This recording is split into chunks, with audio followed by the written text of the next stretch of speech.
everybody. Well, thank you so much for having me here today. I'm very excited to speak about the opportunities that we're seeing now in the metaverse. My name is Pico Velasquez, and I am native from Colombia, like originally from Colombia. Grew up in Bogota and came to the U.S. To do my studies, and therefore most of the professional work that I've done so far have been, I guess, like more globalized to this extent. I'm very excited to share about what we've been working so far, both as me individually through my career since I started off as an architect, to now more in the way that we're integrating it with digital media, virtual worlds, and now the metaverse and blockchain. So thank you so much for being here, and I'm just gonna start with the presentation. So designing the metaverse. When we talk about designing the metaverse, we technically think about what does it mean to have a virtual world, right? And I think especially with the definitions that the metaverse holds today, whether it's through Snow Crash or it's through Meta and the type of I guess like the perspectives in which the industries or different industries are tackling it, we believe that it is a virtual world, right? A virtual world that is integrated through blockchain, that can be opened or closed. Like the idea is for it to be an open metaverse, but of course there's going to be also some that are going to be closed metaverses as well. But it's really about like how are we going to be developing these virtual worlds and how are we going to be interacting within them. So in my practice, in my case specifically, I think what really fascinates me the most is that it's not just about virtual worlds alone, but it's really about being able to integrate physical worlds that already exist, right? That we've been building for the longest time. Not only been building them as physical structures, but we've also been building them to be integrated with Web 2. So it's another part of like a digital component, especially when it comes with e-commerce. But now bringing it into the metaverse is just giving it that three-dimensional space, right? It's thinking about that it's no longer going to be just a website, but it's going to be a world in which people are going to be living in. So I'm gonna start with that. Give a little bit of a background of the career that I've had, and starting off with architecture. You'll see the transition of building physical spaces, then what I would call multimedia spaces, and then going into what is metaverse design. So the type of projects that I've worked on so far really fall within these three categories, which is architecture in the sense that they're architectural buildings, computational design in the sense that it is a data-driven design, where we take different components, whether it has to do with the design of how it's being done parametrically or computationally, in the sense that it's for complex geometry, but also in the sense that we're taking data that is also external to the project to inform the project itself, whether it's environmental data or it's sensor integration data, meaning that it comes from the movement of people or the interaction of people, or it could also be, as I mentioned, weather data, data lighting studies, fluid dynamics, but all of these are eventually going to be shaping the space or shaping the design. And then multimedia design, or how I came into being a multimedia director, is directing or composing what is the content, what is the information that's going to be on these digital screens, whether that information is on a phone or it's on a tablet or it goes into an LED screen or projection. It's essentially like giving visualization to a virtual world or digital world that's going to be overlapped with the physical ones. So I've worked on several projects in the past years throughout my career, and I'm going to be highlighting a few just like for the linear narration that I want to give into the transition from physical to virtual. So as a designer, as an artist, architect, designer, a lot of the work that I do is also like mathematically driven. And what I mean by that is that it's either designed through a series of equations or it's designed by data that inform those equations and therefore define the form. This case specifically, it's a sculpture. This case, which they look kind of similar, but this is the structure for a museum. These are, again, like other like fashion elements. So it's it doesn't really matter what the scale is. It doesn't matter what the function is. At the end, it's the elements of design, right? How do we design spaces? How do we design elements? And how do these pieces combine to make something new, whether it's something that is static or it's dynamic or it's something that's like evolving or generative, etc. So when we talk about architecture, and I think that the most relevant or prevalent thing that I want to be speaking here in terms of the metaverse is how does the design of architectural form end up affecting the way that people behave inside of it? And what I mean with behave is that the way that people move inside of a space really is determined by the shape of the architectural building, and whether this is something that we're fully aware of not. It does happen. The way that you sit in a theater, the way that you walk through a museum, the way that you look at books in a library. These are all things that are by design by the architectural building, and these are what we would call typologies. It's just what do each of these different forms or categories of buildings look like. Office buildings tend to look similar to each other, museums tend to look similar to each other, etc. Right? So why is this, right? And it has to do with the programming and how we want people to be acting inside. So the moment that we give form, or in a way be able to like transform this into something different, it really changes the way that people interact with the content or the program inside of it, and therefore it also changes the way that people form, communicate, and therefore build a community inside of there as well. So I'm going to start with a project, Google headquarters, which was with Bjarke Ingels Group. And here, what was really interesting for us was thinking about how we're changing the shape of the office. Like, what does it mean to design an office for the 21st century, right? Where it's not just about doing like independent work, but it has a big component about a community aspect of seeing other people's shared work environments. So we go through like looking at the like what. Again, like the typologies, the form of how the office has evolved through time, from the Renaissance office to Taylorism to then action office, which led into the cube farm, and then work and play, which is what we would most likely relate to the movement of shared workspaces, for example, WeWork, right? And then from this element of being able to mix work and play and having an environment that is more flexible for the user, for the workspace, we see new buildings, for example, the Apple Park by Foster, which really like enhance this new form of behavior. And with Google, the idea here is that we really want to focus on what does it mean to have a community office? Like, what does it mean to have 7,000 people under one single roof that are spending like their day working, but also playing, also eating. There is different elements of different, I guess, like different programming, whether it's through entertainment or cultural, etc. But it's really about building a community that is working under the same ethos or for the same purpose. So when we thought about this design, the idea is like what is this canopy that can encapsulate everything that's inside of it, right? So if we can have a huge canopy that encapsulates an entire space for 7,000 people working inside, then how do we design it in a way that allows for everything else to be functional inside of it? So how are the acoustics going to be functional? How's the daylighting? When I mean daylighting, the natural daylighting that's going to pierce through the structure going to be functional? And essentially, like, how do we make sure that an environment like this ends up being or fulfilling the purpose that it was designed for?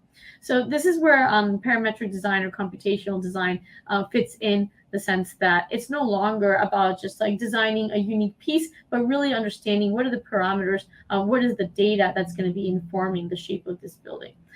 In this case, the Google headquarters is a static building. It's not opening up or changing itself throughout the day or based on interaction. It's a static building, but even so, the way that designed, it's parametric. And I think that what's really relevant here to think is that the way that this is being designed, if it were to be in the metaverse, it's something that the data, because it's changing day by day, right? The data is changing day by day. It's changing also based on how the people are acting and behaving inside, as I mentioned. Then how could the building also be transforming, right? In the metaverse, in virtual spaces, things don't have to be static. Things don't have to be consistently the same. So it's a beautiful overlap of like, what are the aspects that could be the same, as we would call a digital double, between the physical and the virtual relationship of a building or a design, or like whether that design is from architecture to fashion or anything else that can go inside of the metaverse. But what's really interesting is to question that. What parts need to be the same? What parts could potentially be different? So these are renders of how it looked inside.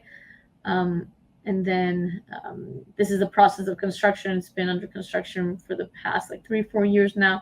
It's very near completion. So yeah, this is Google. Another project that was very very beautiful to work with and inspiring at the same time, that was also like questioning and positioning this the concept of what is the memorial, like what are spaces for commemoration of life, commemoration of death, like how are we used to doing this across history, across different countries, and essentially also how do you integrate this with what we would call our digital memories today, right? Because for like the 200 years ago, this is something that we would have not considered, but right now the library of our memories, it's not just physical components, it's not just memories of storytelling, but the storytelling has become become like a database of digital content that it's either on our phones or our computers, etc. So in a way, we have information about almost every human being that is alive right now, and what would happen if we were to compile this and try to understand humanity or the essence of humanity through it. So we looked at the royal pyramids of Egypt, of how they would worship, but also like commemorate gods. The cenotaph for Newton was another example. Berlin Jewish memorial, or memorials in general, that try to encapsulate or very successfully like draw to the empathy of certain historical moments that have caused pain in different countries by bringing individual elements that represent a whole. Or Dia de los Muertos, which is an event or like a ceremony that happens every year, mostly in Mexico, that's about commemorating, but with a positive aspect of death.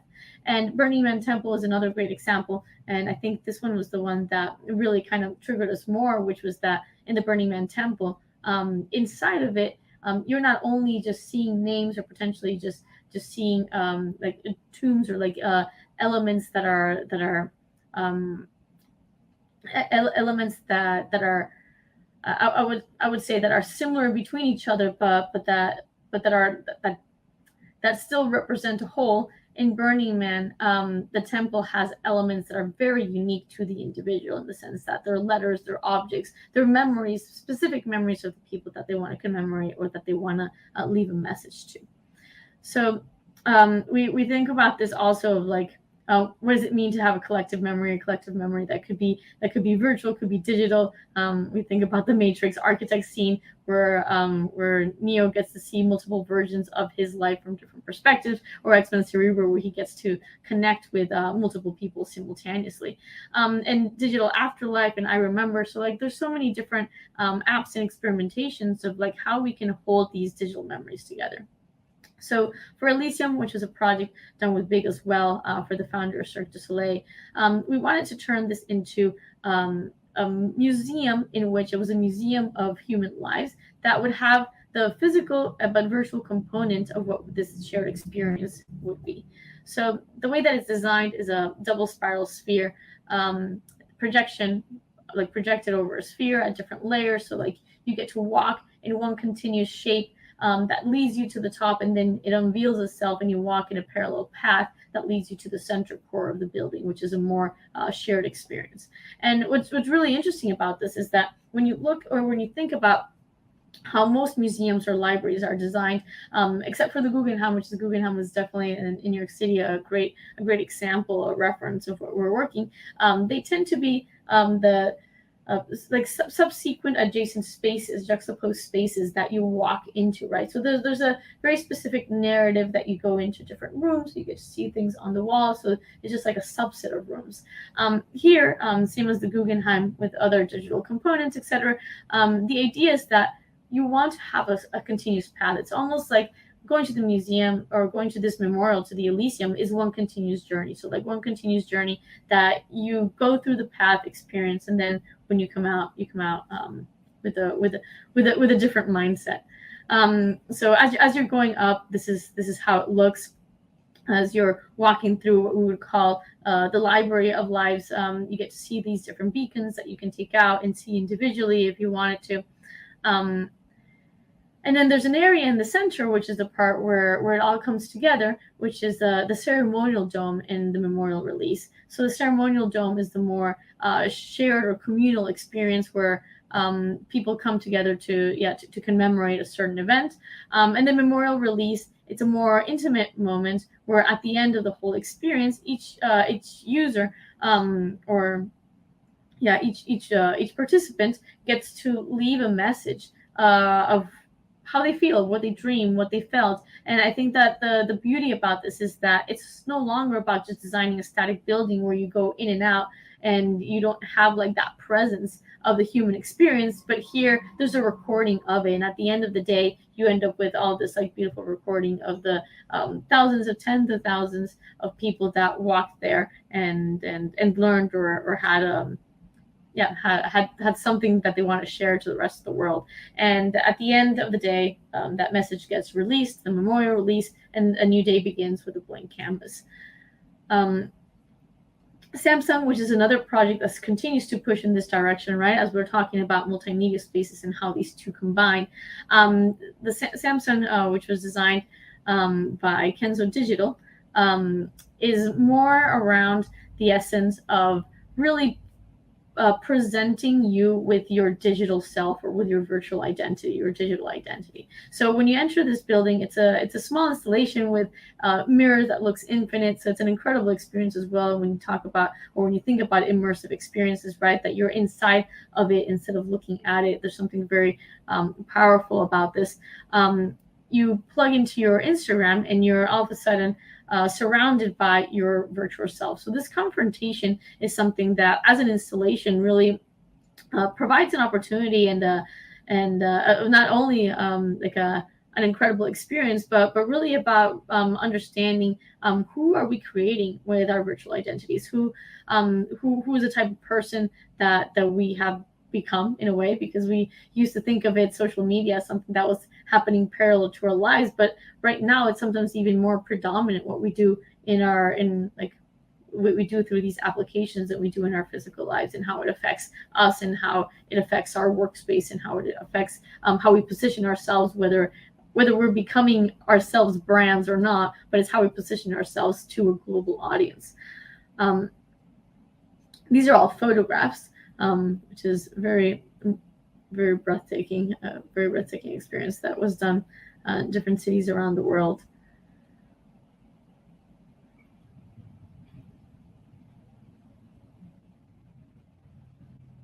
And then this is the last architectural project that I'm going to speak of as we move on to speaking more about the metaverse, which is around the theater, so the Omega Theater. And the theater is a space that we go to the theater, and I mean, we go to the theater whether it's for opera or concerts or cinema, which is a very similar format. And we don't really question the shape of it, right? We go and sit in a proscenium stage, which is very prototypically as the Greek theater, where you're looking into a space. You're looking, whether it's a box or a screen, but everyone is looking into the same direction. And the way that these spaces are formed essentially end up also affecting or guiding, in a way, potentially constraining how the content is produced for it. Meaning that as we go to the theater and witness or like a performance that is happening on a stage, the fact that the stage is always the same shape, it ends up driving the narration, the way that it's being expressed. It also drives the narrative structure. It's a one directional. You're always looking into the same location. You see it almost like a two-dimensional space, because even if it's 3D, you're seeing it like as a flat space. And it has to happen linearly, because everything that happens in front of you is passing through time. If you compare this to the Japanese kabuki theater, where the audience is actually sitting in the center, it's sitting inside of the theater. You have the hamachis, the corridors, where performers are walking throughout. There's a main stage, but there's still like these different corridors and way to I guess like to acknowledge and observe the show. You realize that this opens up to another form of theater in terms of the content that it's being produced, in the sense that there's simultaneous stories happening. There's also an evolution of characters that happen real life on stage. And then because of the different balconies and the seating inside, there's also the sense that you can go to the theater and sit in different locations and perceive it differently, which is also very interesting. And we see these cases also more like from a theoretical perspective, for like the Panopticon theater, where it's all about looking outwards. There you definitely have like a multiple simultaneous stories happening, which is in a way similar to the scene of the Matrix, but also like theorists like Maholi Nagy have really questioned about like who's the audience and who's the performer, who's watching who. And in this case, which is like an intertwined helix of two slides, where one is going like one ramp is going upward, where at that point you're the observer, and then when you're going downwards on the slide, you become the performer. You're really like playing with the concept of like what's the role of the audience, what's the role of the performer, can they be intertwined, can they be interchanged, and yeah, and I think all these types of questions, like theoretical or not, really make us wonder if we were to design a theater differently, what would this look like? And as virtual reality started pushing forward, especially like 5 to 10 years ago, we saw that a lot of different types of narrative started to evolve with this three-dimensional aspect.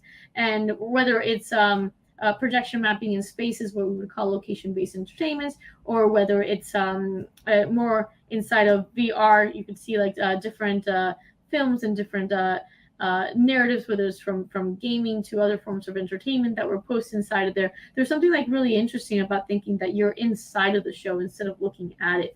And so with the amphitheater, what we were mostly targeting was, how do we do this but as a physical experience where multiple people can come together to be inside of a show instead of looking at it. So it's like we should place the audience in the center, the audience in the center looking outward. This has gone through multiple iterations. So there's one where there's a single pod, there's one with multiple pods, but essentially it's you're in a space where there's content and performers, and that are just like happening all around. So it becomes a spatial performance instead.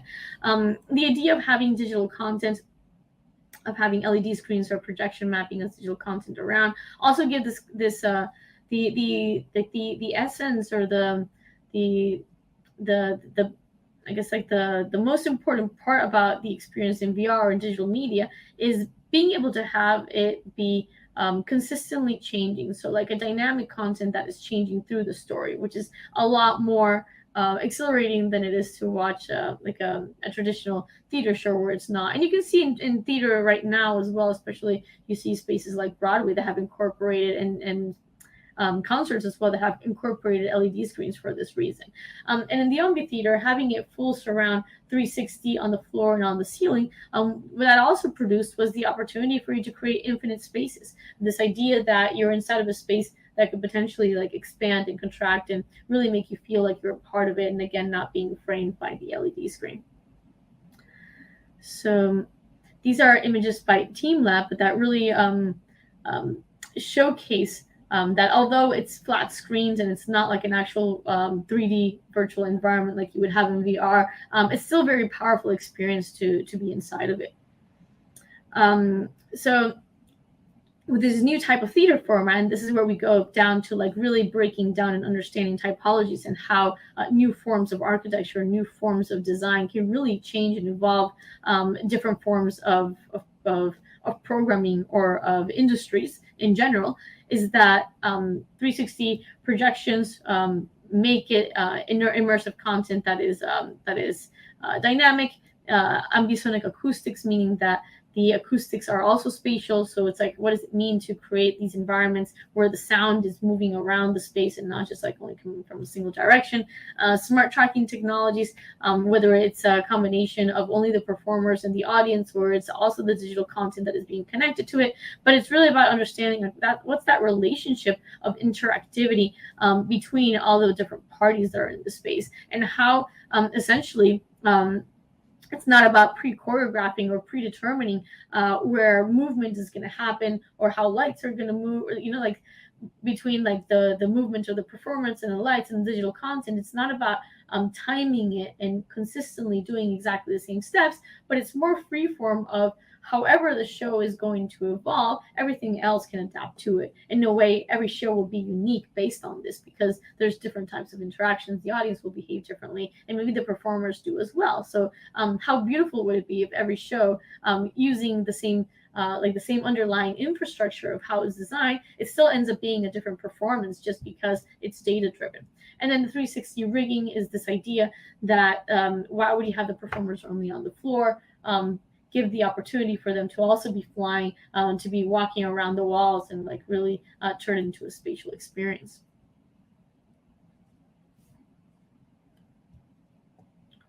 So these are images of how that theater, because it has evolved through different iterations. So these are more images of it. And in a way, this has been a project, the Hard Rock Casino Hotel, in which Rockwell Group and Lab at Rockwell Group invited me to participate, which held a lot of the same concepts and the ethos of what we wanted to do with the Omnia Theater, which is this idea that you're into a space, trying to be as immersive as possible, where you can have controlled lighting, controlled content, digital content, and just turn it into to a really like multi-sensory experience. So this space is called the Oculus. It's the entrance to the Hard Rock Casino Hotel in Florida. It was built 2 years ago, so even if it looks like renders, it's actually built. Hope you guys can see it, and it's incredibly dynamic, and it has controlled LED lights that happen at different levels throughout the building. It has the low-res LED columns here on the side that are also triggered by the digital content that is projected on a back wall. It has a waterfall in the center, an incredible waterfall designed by Wet, which has also different aspects of data-driven design, in the sense that part of it is a pixelized, that pistons are pixelized so that you can have it going to the rhythm of the music, and another part that undulates based on pressure. And then I'm going to show you a video so that you can see this space, like this physical space, dynamically through these different layers of media, of like what we would call multimedia, come to life.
So similar to this, but to another degree of what we would talk about the interactivity and how this digital content or this digital layer comes to be, is another project that I worked on with Rockwell Group in the lab, which is in 299 Park Avenue in New York City. And it's a 60-foot wall LED screen in which we have sensors, on lighter sensors on the ceiling, which means that as the audience, or like what we would call like the customer, or the person that is walking into the lobby of this building, start moving around the space, they end up informing the content that is happening on the screen.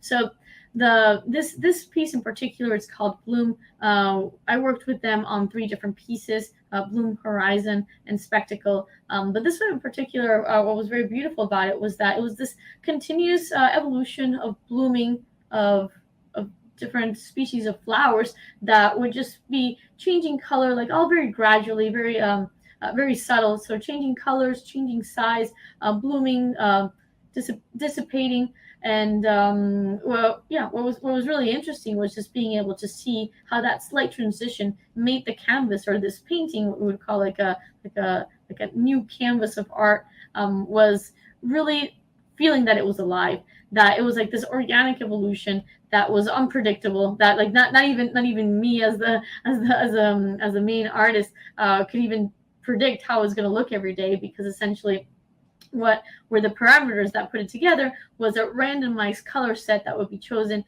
in the mornings, and then that color set would change with loop at different times, and then the amount of the paths in which the flowers and all the I guess like the core bundles, the bundles of flowers would move, was something that was like a series of different curves that would also be randomized. And then the amount of flowers and how they would bloom just came to being with how the people would interact in the space.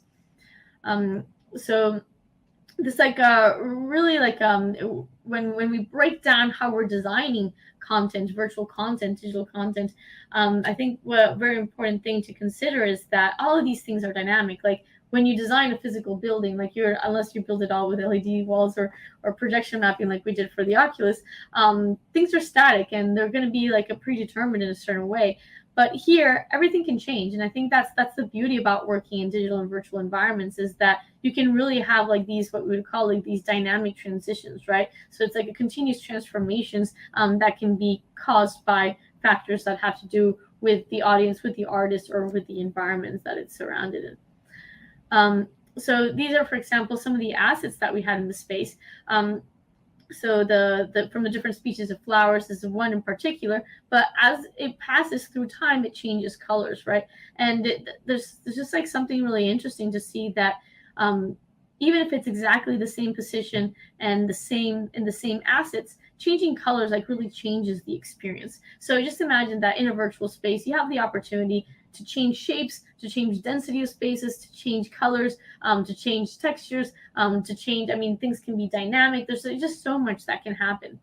And in this one specifically, or like the ones that we've been working on mostly that are LED walls.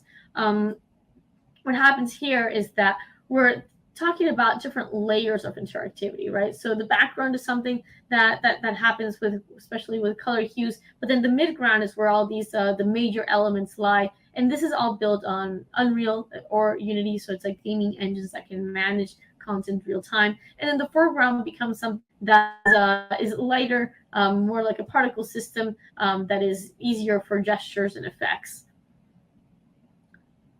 And activations, there's like different forms of activations, but what's really interesting here is to think that as an individual moving through the space or as a conglomerate, you end up creating almost like attractor areas where things happen specifically because of your presence. And again, this is all about like really changing or understanding that relationship between a digital wall or the digital content with the physical being, which is that how is this a consistent dialogue of communication and evolution that is just like continuously happening in a loop instead of one directional, how we were used to doing things before.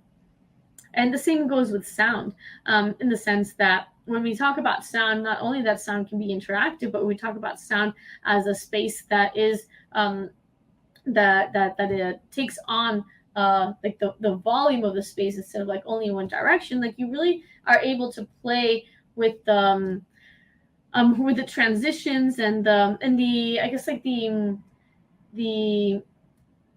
effects that it can generate by having sound at these different layers and levels. So imagine like sound that is like coming up to be almost like sprinkles of sound versus sound that comes from the floor and rises deeply, or that comes from a space and then goes through you. There's just like something like a very like magical, and also like in a way just like a different form of experience, like that goes beyond what we're used to experiencing. So I think what's really beautiful about this is really thinking that if we're inside of a new form of meeting, or we have technology that opens up the opportunity to do things different, how far can we push it to really start seeing the different components that we would use to create these experiences in its full opportunity and assets, right? So it's like, what does it mean to compose music in space instead of just composing music in time?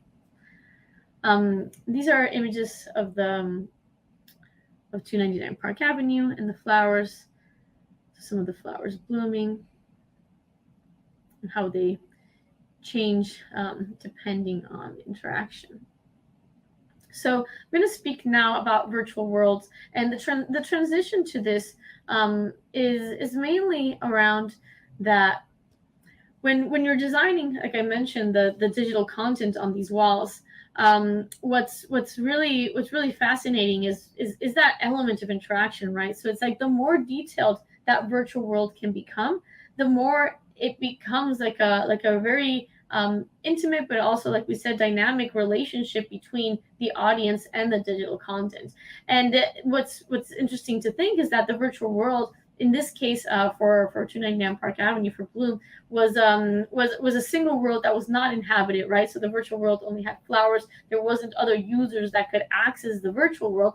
But what we're seeing with the metaverse is that the virtual worlds are inhabited, whether it's a video game or it's through more decentralized platforms, which is what we're seeing more as the definition of the metaverse so far, is about connecting a physical world that could interact also with a virtual world that also has users, right? So what we're doing here, and what we're doing with a lot of different companies in different industries, from concerts to fashion to almost in, we have some projects that include entire cities, is that we model out whether it's a version of digital double of that city or it's an extended version of that city. We model out those two worlds, and so we have the physical world, we have the virtual world, and then we choose how we're going to connect it. And before I go into more details of how this looks in future projects, I want to go back a little bit and talk about a video game world that I was a part of last year, or maybe almost 2 years ago now, called Superforest.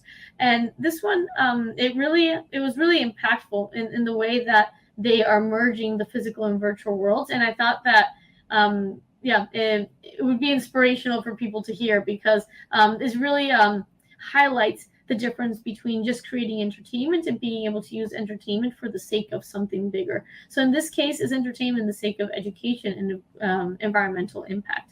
So Superforest is an MMO, so it's a multiplayer video game where you build your own forest. And when you build your own forest, what you're doing is that, very similar to what you would do like in SimCity, you're using building blocks, but the building blocks here are seeds. So you put seeds of different species. Then these species grow, and they grow differently depending on the factors of the land, of the altitude, of even of how you take care of it, right? So it's like your SimCity with a Tamagotchi, where you really are part of the building of your forest. And then depending on how your forest is built, it evolves to create different species at different levels. So from what we would call like the lower level species, from plants to more like different animals, birds.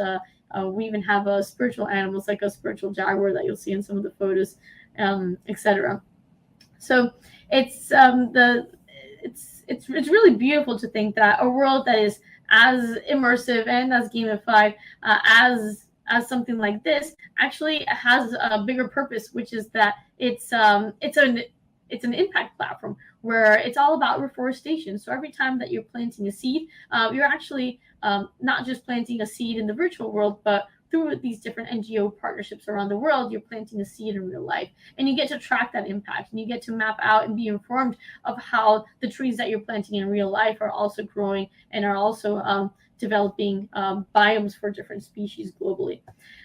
So when I think of projects like this, like, it really inspires me to think out of the box of like, how do we make sure that video games or entertainment in general consistently be able to loop back to the physical world in a way that is with the best possible positive outcome and impact, but also how is the metaverse going to play a role in like really creating this integration, so it doesn't become just like a dystopian society where we want to live in a virtual world that is perfect and controlled, and then everything else, or uncontrolled, but that everything else in the physical world is left behind. So it's like, how do we make sure that we really tie those together and integrate them properly?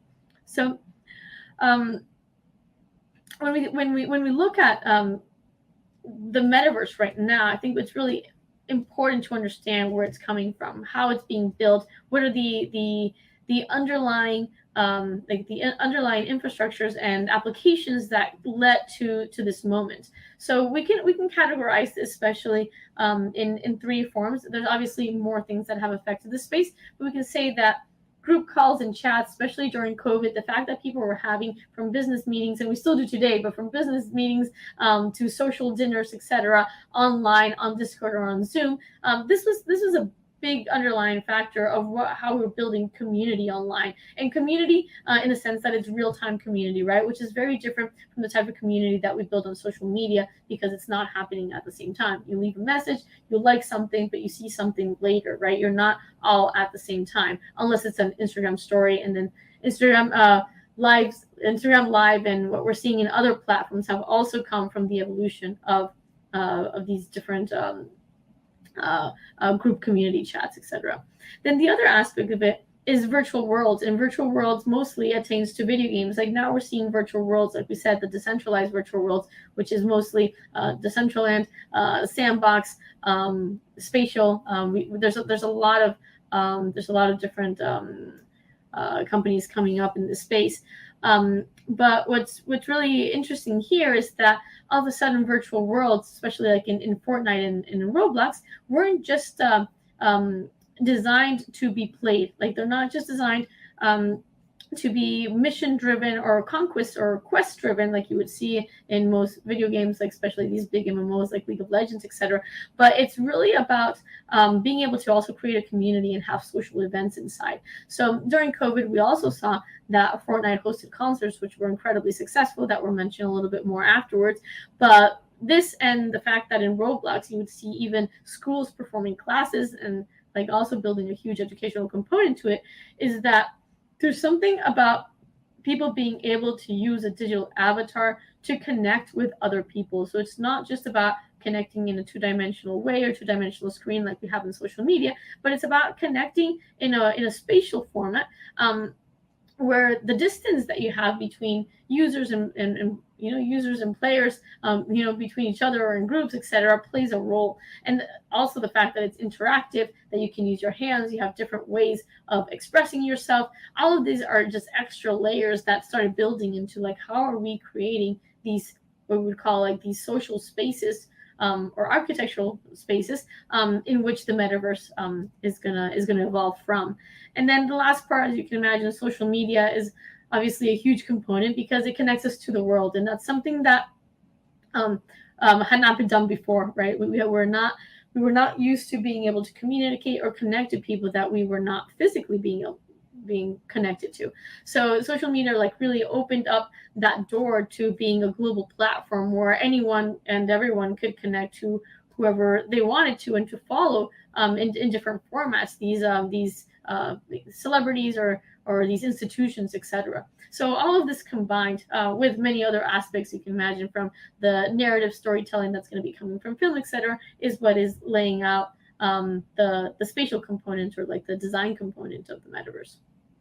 So with virtual concerts, especially, I think what was a big trigger and like the inception of how the metaverse movement ended up peaking, it comes mostly from just realizing that virtual concerts were getting 20 million, 10 million, 100 million views. And what does it mean for it all of a sudden, like a music artist, to have that many fans be able to participate in their concerts? And it essentially just means that they get to connect more with the people that they care about, with the people that support them, with the people that follow their journey.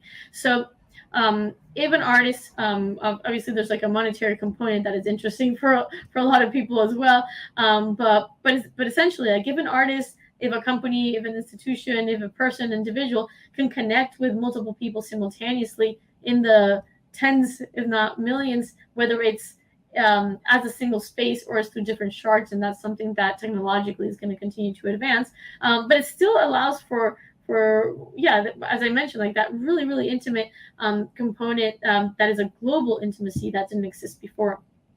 So we see that this took off in different directions. So social media turning into Meta, Epic Games raising over $1 billion to build its version of the metaverse. It's like everyone's really thinking about like, okay, so how are we going to evolve to a version that really allows us to like understand and develop the tools for these opportunities.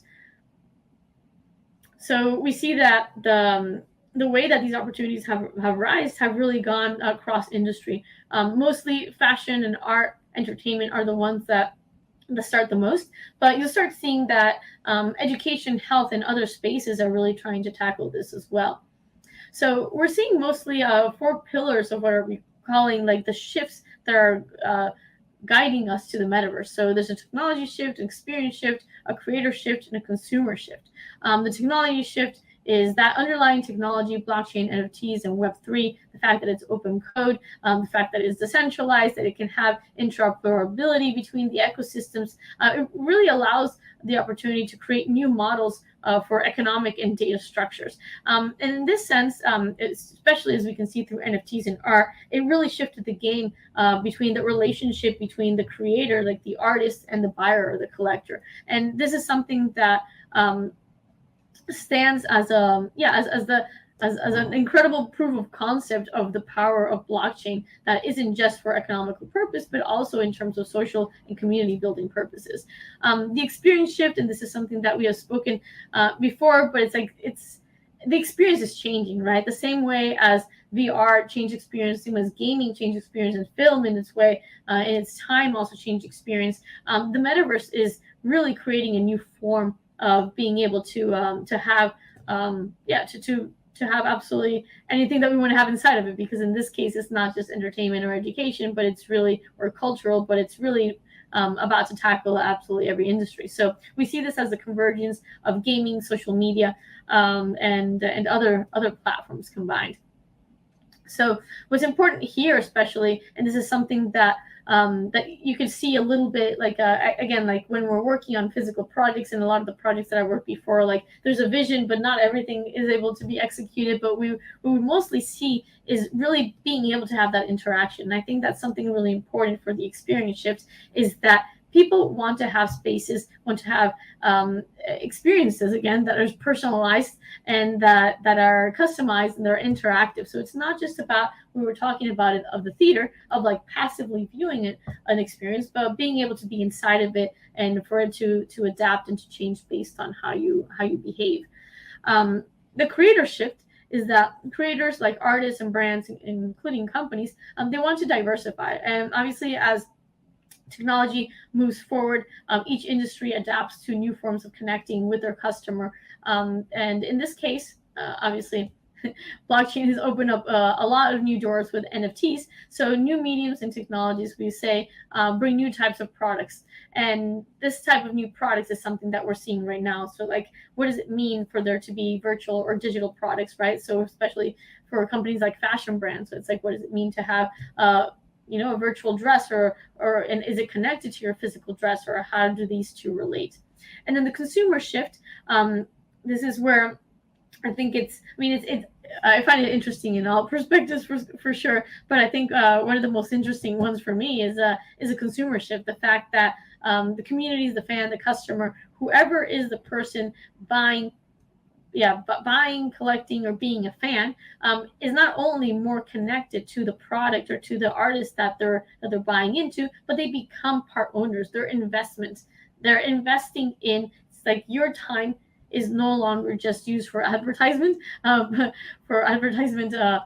dollars and eyeballs for other companies, but it's used as an investment to the companies or to whatever artists that you want to support. And there's something like really powerful about this, because it's really about integrating society with everything. It's like a cleaner and more sustainable ecosystem in the long run. So when we look at designing these experiences, because through my company VIIRA, we're working. It's all very early stage, so we haven't launched any of this yet. But we're working with a lot of big companies, and what's very beautiful about this is that we're really trying to tackle in different industries. How do we present a new form of a new form of of everything. And I think this comes down to like, what is the typology, right? So when we break down the typology of an office, how do we create an office inside of the metaverse? How do we create a museum inside of the metaverse? How do we create retail spaces? How do we create basically everything we have from as I mentioned, from cities to museums, to educational spaces. And it really comes down to what I would say are these five factors, which is that we have the experience, right? We build out the world, we build out the experience. We have the e-commerce component, which is the transactions and the way that we're going to have these products that are going to make the economy sustainable. I think it's also very important for us to have that impact component of like how we link it to the physical world in a way that is the most impactful for the people and the planet. These different events that are going to be creating community, and the community, which is essentially what brings everything together. So when we look at this right now, I think what's really interesting to think is that when we're designing these spaces, we still have to put them inside of existing platforms. And the platforms that exist right now look like this. And I'll show you what they're going to be and how it's going to evolve to look something different. But currently, the metaverse is either inside of a video game, so like Fortnite, Roblox. We don't consider them per se in the terms of metaverse, but Roblox has play to earn games. Fortnite is having events that like social events that are driving millions of users, plus the investment that they have for the metaverse. You can imagine that both of these platforms with 200 million plus users monthly each are going to be integrating blockchain or integrating a component to the metaverse at some point. So these are going to become metaverses. And then we have the decentralized platforms that are more crypto native, which are the Decentraland, CryptoVoxel, Sandbox. And here it's more about a plot of land that brings all these different lots where people can build. So it's like focusing more almost like a very direct translation of how the physical world works, in the sense that you buy a piece of land, you build your property, and then people walk through it very, like using foot traffic for marketing per se. But I think what's really interesting is that none of these models are going to be the unique models. There's going to be so many different models that are going to arise. But the most important thing is how they're going to be linked between them. Because just like websites, it's not just about having the individual website, but it's how you can hyperlink or move from one place to another. So the accessibility, the interoperability, the way that assets can convert between them, that's one of the reasons why it's very important for it to be on the blockchain. There might be some that are going to be closed and not be on the blockchain, right? So what are going to be the rules for you to be able to enter, potentially bring in your own data or your own assets, including your own avatars or the things that you collect, like your art, your NFTs, your potential architecture, your houses. Like, you're going to be able to move them around. So I think it's very important to think about what is the file transition or the file formats that are going to be able to be used universally for this. So when we break it down to the layers of this, this is essentially what are the underlying layers of all of these worlds, which is that there's a blockchain, and it's not going to be just one, right? There's going to be multiple chains, multiple coins, multiple tokens. But again, it's all about how do we create an exchange or a translation that happens seamlessly between them. Then we look at the software. The software right now, most of the things that we see are either gaming software, which the most predominant ones are Unreal and Unity, or being able to use your computer so as an WebXR. Then the world building, which is the actual design or the architectural design, what we would call, and not necessarily that has to be architectural, because it could just be like a green land or a lush forest, or a cloud space for the galaxy. But the world building is a component of like the visual 3-dimensional component of it. The marketplace is the place where we're going to be seeing the trading, the transactions of the assets that are inside of it. And then the communication is what is going to allow us to build that community, right? Because this is all by design. The way that people communicate, the way that people transact, the way that people move within worlds, it's all by design. So you'll be seeing that through different metaverses. They all slightly have different rules, but also all of this starts slightly creating different types of social behavior. So I think it's very important for both the creators and the users to be very conscious that as we're designing these spaces, they're designing the way that we operate between them or inside of them, and it also starts changing the way that society and the economy evolves based on that as well. So another aspect that I think is really important to think about is that when we're talking about connecting with global communities, there are parts that have to do with access and data, which is 2 points that I had not mentioned before. And it's that right now all the metaverses that exist, they're open, right? You get in, you go to a building, you get to access it. Everyone is the same. Everyone has the same opportunity or the same access level to see things. But the more complex these systems become, and the more use cases each of these digital architecture or virtual architectural spaces can have, you realize that there's going to be need to have different layers of accessibility. So one, let's say, is going to be for the customers or the general audience. One may be for the actual people that work inside of the space that may want to have control control to databases or to things that are visually that other people should not have. And then there could be also that depending on ticket sales, like being able to have gated access or different tiers of gated access, like the VIP versus the non-VIP, you end up creating all these layers that can be actual physical spaces, or it can just be like an overlay of the same space. So like a space, like a room could be the same room, but people can see different things based on those layers of access.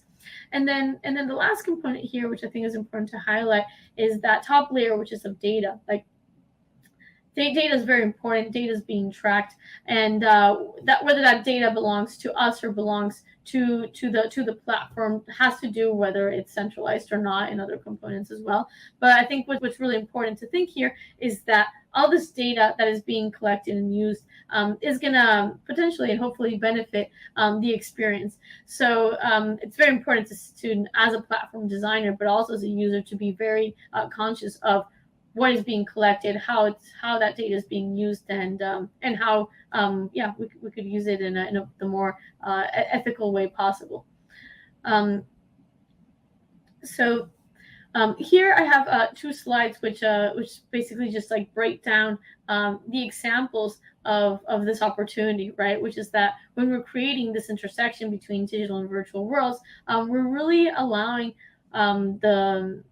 allowing the user to connect with a global audience. So, for example, when we looked at Billie Eilish's concert during COVID, and this is something that concerts are still coming up.